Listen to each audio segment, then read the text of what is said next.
So welcome back to Courage, Dear Heart. This is Charli Wall, and today I'm joined by the very lovely Leigh Farrer. Hello, Leigh. Hello. How are you, Charli? I'm good. How are you? I'm really good. Thank you for joining me. So, as I said in my event on Facebook, you are a former client now, and you worked with me for around a year, didn't you? I did, yes. So before we get into that, I'd just love to ask you what the word courage means for you. I obviously listen to all your podcasts, so I know. Obviously. So two things come to me when I thought about this, and the first thing that came in was selflessness. So living selflessly, I don't know if that's the right way to say it, but you instantly pop into my mind, because I feel like the work you do and people like you, to some extent, it's you're always thinking of other people. I think that's a really brave thing to do, or a way to live where you're not putting yourself first, you're not being selfish, you're being very selfless. And then the second thing that came to me was being and living honestly or true to your real or your true self. So that, I think, takes a lot of courage to actually live in that way, which I've discovered now since working with you. So oh, good. Thank you so much for those thoughtful answers. I appreciate that. So Leigh, I'd love for you to tell anyone who's listening what life was like before you came to work with me. So without knowing, I didn't know this until I started to work with you. Is it okay if I explain how I came to work with you? Yeah, gosh, go for it. The floor is yours, my love. Yeah, it was because I said when I first reached out to you that I'd basically I'd got my dream lifestyle. I'd got a place where I could have animals, and I've got 3 lovely boys. I've got my husband and dogs, and I had everything that I'd ever wished and more that I could ever have. And I was happy, but there was just something constantly nudging me. Like I wasn't ungrateful for anything. I was really grateful for my life, but I felt like something was missing. And that's what instigated, me reaching out to you. And I think from that, and then from our sessions that followed, there was quite a lot of, I couldn't put my finger on anything. And as we started working together, there was quite a few things that were coming out. And I was like, oh, I didn't know that about me. But I think my life before I started to work with you, or I've realised what my life was like, was there was a lot of overthinking. I worried so much about what people thought of me, sometimes to the point where I was almost changing myself and the way I behaved when I was with different people, because I thought that was the way they wanted me to be. Yeah, I just people pleased all the time. I wasn't happy.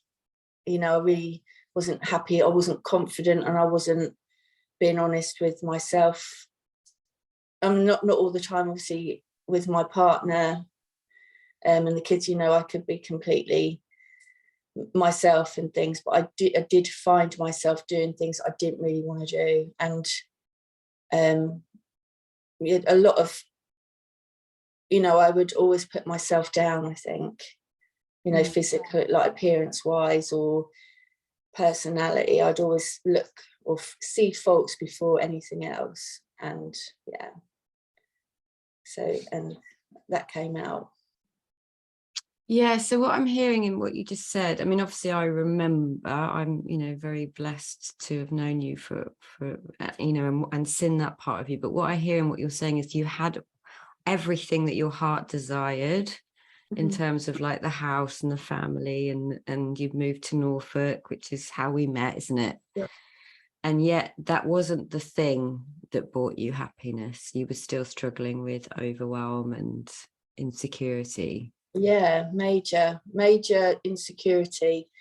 I think that was probably one of the first sessions, or couple of sessions in, where I had a massive realization. You know, you said to me about the teddy bear thing.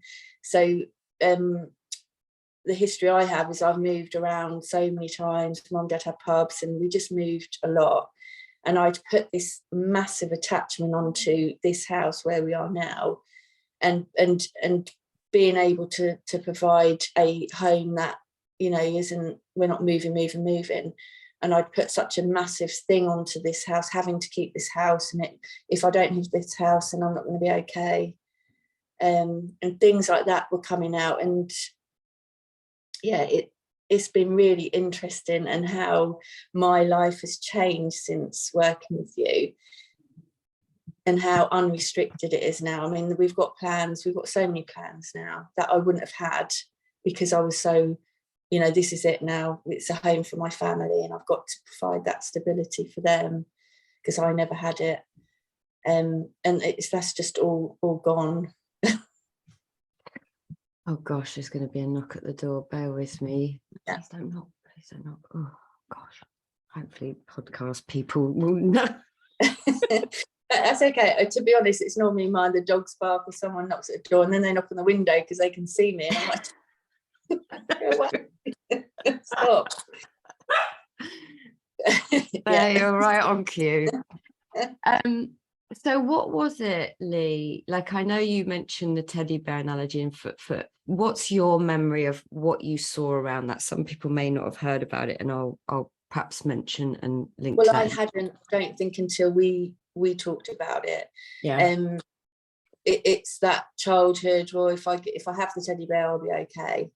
You know, and people, you know, parents putting children to bed, well, there's your teddy, and then having that kind of attachment to something that's outside of yourself, making you, well, I'll be okay if I have that teddy bear. And for me, it was, I think, because I'd moved around so much, 3 different secondary schools, sets of friends, having no real settlement. For me, it was a massive thing relocating in the first place, because I was feeling guilty about the kids. So I was like, this has to work for me. You know, this has to, and I'll do whatever. I mean, you know, I would have gone to work, you know, stacking shelves during the night, and then work. Like it was such a big thing that I'd attached myself to. And so what did you see around that, Leigh? Before I started to work with you, before I could, or after? Oh, after.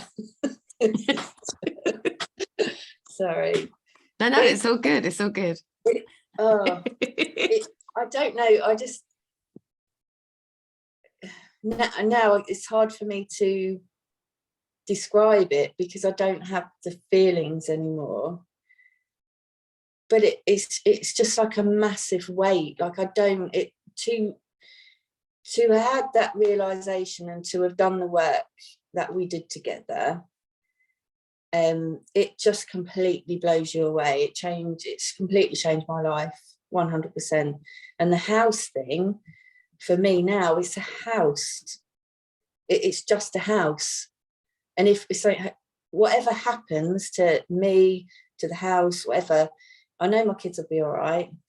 Inside, they'll always be all right. There's nothing that can happen to them, you know, through moving, or that they're always going to be all right. And the work that we did together has gone down the line, and I can see that now. You know, the boy, you know,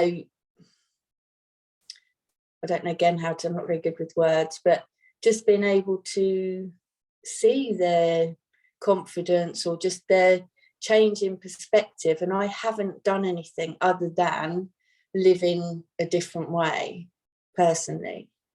You know, I haven't talked to them too much. I mean, we do have conversations if something happens with a friend or something, but that's only recently that we've started to do that. So yeah, but I mean, the house for me, it just feels laughable now, but obviously at the time it was such a big thing for me. But now it's a house. We'll never be homeless. We've got a tent. If that's what it comes down to, we'll be fine. It'll be quite nice. No cleaning. I just wanted to say to you, you are very good with words, so don't worry. And obviously this is a podcast and you're live, so you can feel a bit nervous and it's all good, but you're absolutely fine. One of the things that when we first started talking together, Leigh, was that you had this real love for nature and peace. And I think you felt somewhat troubled in a way by it, because you felt like, this is the way I should be. This is the way I want to be. Yeah. How are you with it now? What do you see around that now?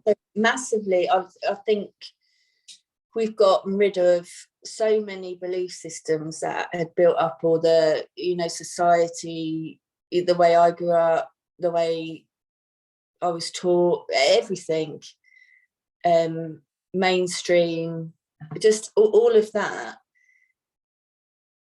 I mean, for me, I think to have gotten rid of all of that in a year is huge. Like, that's 45 this week. So yes. Oh, are you? Happy birthday. Thank you, lovely. But to be able to have moved past and see everything for what they really are in that short space of time is just huge. But it was just like, oh, well, you should go to, you should do this and you should do that, and you've got to be polite and mind your manners, and money doesn't grow on trees, all of these things that my life was about before. And it just, I mean, I'm happiest when I'm just sitting with the sheep, and in the calmness, or if I'm walking or view anything where I can see nature or just be with nature, it just felt so good, like so good. And I just was like a massive eye-opener to be allowed, so not society expects, to allowing myself to have my eyes opened, I think, or to be able to have been susceptible, open to my true self. Yeah, well, trusting yourself. So nature for me, definitely, I definitely realise when I haven't been getting that time, to connect again with nature. It's definitely noticeable for me. So I try my best, well, at least once a day. Okay, so now a year on, we're a year on, or just over a year on, and overwhelm and insecurity and attachment to certain things, how is that all looking for you now? I wouldn't say there aren't times where it shows up, because I think I'd be lying, but it's very, sometimes I'm glad it does show up, because in a strange way, because then I'm like, I can see it, and I just don't, it doesn't, I could go for days, previously be days in a conversation in my head about what somebody said to me, and that could go on for days, and I'd be stuck in that badly. But I don't, I mean, I've just been so much stronger in saying no to, even just saying no, thank you, I don't want you to contact me anymore. I was able to say that to somebody that I felt was negative. I didn't want to be dealing with their issues. So I'm just not going to put myself in. I'm just being me now. I'm just listening to what, do you want to do that? No, I don't. It's just really liberating, I think, really, is the only way I can describe it, is that, I don't tell anyone to F off, but that's basically what I'm just like, no, actually. Whereas before I'd be like, oh, okay, I'll go and do that, or I'm just, no, I don't want to do it. I don't even give a reason. I do have thoughts in my head. I'm more true like before, I worry, oh, should I text this person? I really feel like I should check up. I don't want them to think this, and then have conversation. Now I just think if I feel like texting someone, I'll text them. Whether they come back or not, it doesn't matter. And then you get a reply a week later, whereas I'd have spent the whole week having conversations. They haven't texted me back. It's just, and it's all nothing to do with me. Nothing to do with me. I love that. I love everything you said there, but I particularly want to sort of highlight the fact that you said, I still do have sometimes I can take my thinking seriously, and me too. Sometimes I can still feel anxious. Sometimes I can still feel some of those old ways that were 100% of the time for me. The difference now is that it doesn't scare me. I'm like, oh gosh, that feels... Charli, I wouldn't have done this before I met you. I wouldn't. Oh, I was going to ask you if you would have been probably crying, probably trying to be sick. I would have been so anxious, worried, nervous. So yeah, thanks. I wouldn't have done it before. So I hate being, I hate this type of thing. Well, I don't. Yeah, I'm just grateful that you asked me to do it, and I'm able to talk to you about it, and hopefully, help others with stuff. Well, I'm grateful that you agreed, and it's always lovely to hear people's stories and how their life is so different. And of course, it can be very scary to sign up and invest with someone. What would you say to someone who was thinking about that? I can only obviously talk from the experience that I've had, and I just feel personally that I've only just really started to live my life now since working with you. So the investment was nothing in comparison to how I'm going to live the rest, hopefully long life. It was invaluable, I'd say, for me personally. I can't recommend it highly enough, as you know, Charli. I'm really, really grateful, and I'm so pleased that I did reach out to you, because I feel like the actions, the decisions, the way I was living, you can easily just live in that head down, keep going. It's very easy and a bit safe.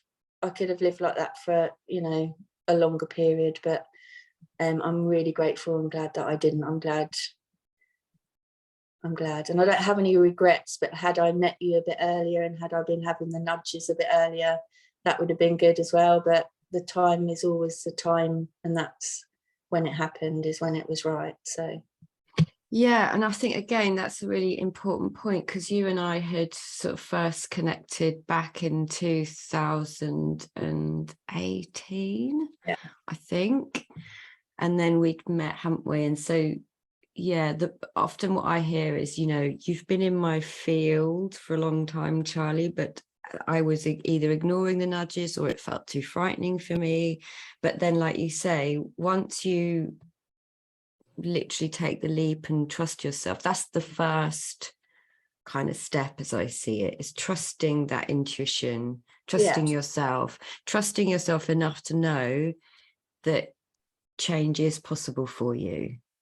Yeah, it's scary, because you're kind of half thinking, do I want, I've got this security blanket of, well, it's just me and my own self, and your thoughts and this, that and the other, and it is a bit scary at first, because you don't know what's at the other side initially. I mean, I knew I was going to be all right deep down, if I really, but at the point where you're having the overwhelm thinking and all of this sort of stuff, you're not really delving deep enough to see that. Do you mind, just I'll bring it to a close soon, but there's this wonderful story that is your story that I often share without naming you. Okay. I thought my story is boring. No, some of your stories are fantastic teaching points, like the nightclub one, and the one that I'd love for you to share, if you don't mind. If you do, just say, no way, Charli. When you sat at the table waiting for the boys. and you'd had this desire for quiet and peace, and then none of the boys came home for dinner. Do you remember? Oh my God, right, yeah. So I remember where they were. I think the boys were playing out. Grant had gone, I don't know, collect a car, whatever. Anyway, basically, I think all week there'd been maybe comments about, everything's a bit, because we all work, the kids go to school, we both work full time with our businesses, and it had gotten to the point where, so it's just quick meal, anything, just really so that we eat. And there'd been a few comments, I think, around, wouldn't it be nice to have a nice dinner for a change or whatever? And I think that kind of stuck in my mind, and I'd planned in my mind this lovely evening, Friday night. I got a roast leg of lamb out, and I thought, I don't eat that now, I've got the sheep. Free sheep, free my pets. But regardless, anyway, I'd got this lovely dinner cooked and prepared, and I really wanted just to have a nice, I thought it'd be special, because that's what I thought that everybody wanted. And then it come to the time everything was ready, the boys were still playing out, they wouldn't come back in, and Grant, I don't know where he'd got to, or just eaten, I don't know, McDonald's or something on the way home. So I sat on my own with the hump, with the right hump, after cooking this really nice meal and going to the effort. And so then just took myself off to bed when they come in with the hump.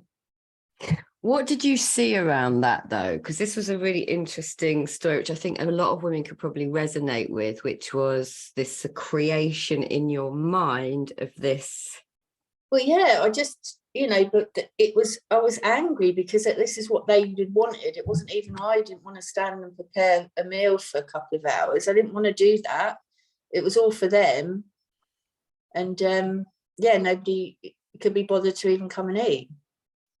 So I was just, I don't know, made up this, as we do sometimes, this future, this is what it's going to be like. Grant's going to come home to a lovely dinner, and then he's going to go, aren't you amazing? But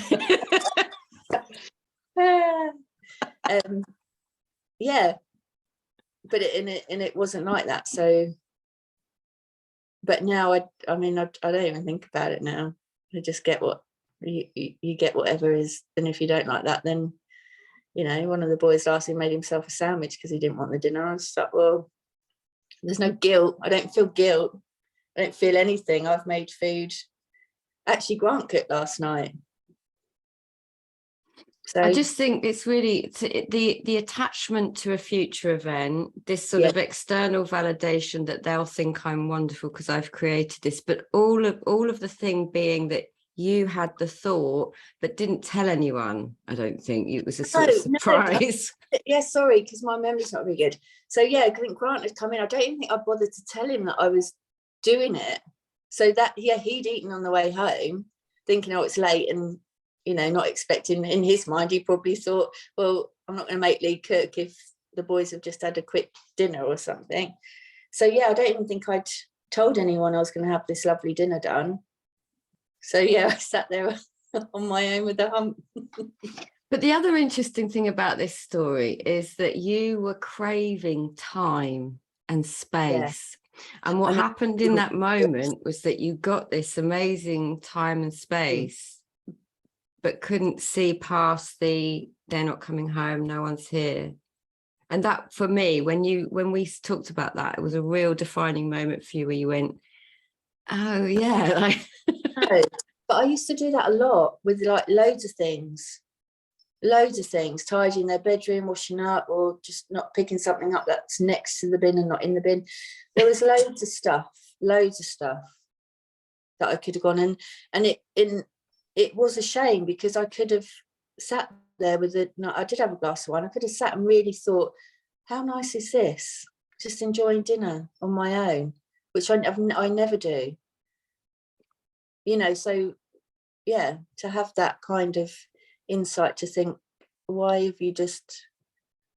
haven't you enjoyed that time that you really wanted. Well, I think that was the thing. It was meant to happen so you could have that insight around how we create our own feelings of grumpiness in our own reality when no one else, everyone else is oblivious. Yeah. And that's what we call it in the circle group, is the angry washing up, you Yeah. know. So you oh, Leigh, right. So what would you say to anyone, like what's been your experience, and how would you summarize it for anyone listening? Oh, life changing, definitely, for me, 100%. Just I think I had quite a lot of insights, didn't I? Quite big ones, Charli, whilst we were working together. I can't, my memory is not great to be able to go, oh, this happened, this. What I think came over me more was feelings, like literally I could just be driving down the road and I'd just smile, and I felt really happy, and that nothing come from that. There was no thought. It was just an overwhelming sense of feeling joy. So for me, it has been completely life-changing, and exciting. I'm excited, for the future and the lack of restrictions I'm putting on myself. So for me, it has been life-changing. Thank you. Yeah, no, you're so welcome. And thank you for trusting me and for making that leap. And I think the word excitement is wonderful, because prior to this, and me too, my life was just this sort of Groundhog Day, and it was just so hard and exhausting, going through the same sort of internal shitty committee all day long. So yeah, it opens up a whole new world, doesn't it? It is amazing. Honestly, I couldn't be more grateful. It's so amazing. Lots of new possibilities and things coming through. Yeah, it's good. It's lovely to hear. And you're wearing your little t-shirt, so I will put this on the show notes, but what is one of your little businesses? Because I want people to know that you have this lovely... I didn't wear it on purpose. It's just easy to put on. It's Church House Guestwick. So yeah, we offer rural escapes for the modern day explorer. So it's just nice. We're out of the way. We're very relaxed, and we want people to get a bit of take a moment really while they're here. So if we can offer that, we've done well. It's North Norfolk, isn't it? Yeah. And they'd get to see your sheep, wouldn't they, if they came? They're more than welcome to go and sit in the field with my sheep. Yeah. All right, well, thank you so much, Leigh. It's been absolutely amazing to have you and to hear you and sort of experience that wonderful, excitable energy. And I really appreciate your time. So thank you very much. Thanks for having me.